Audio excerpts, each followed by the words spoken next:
सोमवार को देवउठनी एकादशी शहरी व ग्रामीण अंचल में धूमधाम के साथ मनाई गई। देवउठनी 11 पर देवों के उठने के साथ ही समस्त मांगलिक कार्यक्रमों की भी शुरुआत हो गई है। भगवान विष्णु आषाढ़ मास की एकादशी से कार्तिक मास की एकादशी तक योग निद्रा में रहे। इस अवधि को चातुर्मास कहा जाता है। जब भगवान विष्णु नींद से जागते हैं तो उसे देवउठनी एकादशी कहा जाता है। इसी दिन से मांगलिक कार्यों की शुरुआत होती है।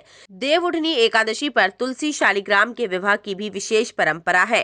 इस दिन से विवाह, गृह प्रवेश आदि मांगलिक कार्य भी हो जाते हैं। इसी संदर्भ में कल नसरुल्लागंज क्षेत्र अंतर्गत ग्राम रफीकगंज में 18 जोड़ों का यादव समाज द्वारा सामूहिक विवाह सम्मेलन किया गया, जिसमें ग्राम से लेकर क्षेत्र के कई परिवारों द्वारा अपने पुत्र पुत्री का विवाह इस सामूहिक सम्मेलन में संपन्न कराया गया। देवउठनी 11 के उपलक्ष्य में पूजा अर्चना कर शाम गोधुली बेला में चौरी फेरे कराए गए। टाइम 8 मध्य प्रदेश के लिए नसरुल्लागंज से मुकेश प्रजापति की रिपोर्ट।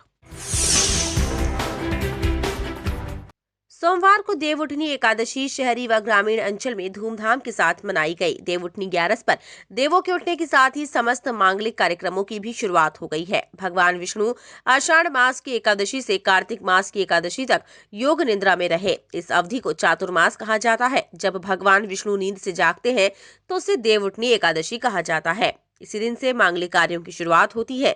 देवउठनी एकादशी पर तुलसी शालिग्राम के विवाह की भी विशेष परंपरा है। इस दिन से विवाह, गृह प्रवेश आदि मांगलिक कार्य भी हो जाते हैं।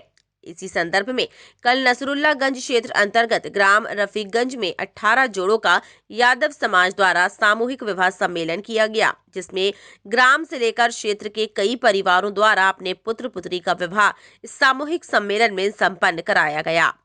देवउठनी 11 के उपलक्ष्य में पूजा अर्चना कर शाम गोधुली बेला में चौरी फेरे कराए गए। टाइम 8 मध्य प्रदेश के लिए नसरुल्लागंज से मुकेश प्रजापति की रिपोर्ट।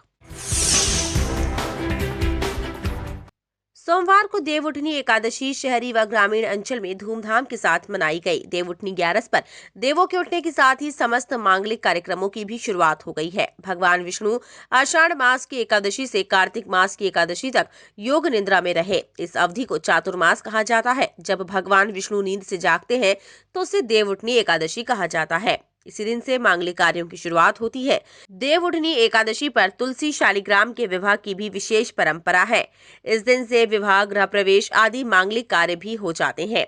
इसी संदर्भ में कल नसरुल्लागंज क्षेत्र अंतर्गत ग्राम रफीकगंज में 18 जोड़ों का यादव समाज द्वारा सामूहिक विवाह सम्मेलन किया गया, जिसमें ग्राम से लेकर क्षेत्र के कई परिवारों द्वारा अपने पुत्र पुत्री का विवाह इस सामूहिक सम्मेलन में संपन्न कराया गया। देवउठनी 11 के उपलक्ष्य में पूजा अर्चना कर शाम गोधुली बेला में चौरी फेरे कराए गए। टाइम 8 मध्य प्रदेश के लिए नसरुल्लागंज से मुकेश प्रजापति की रिपोर्ट।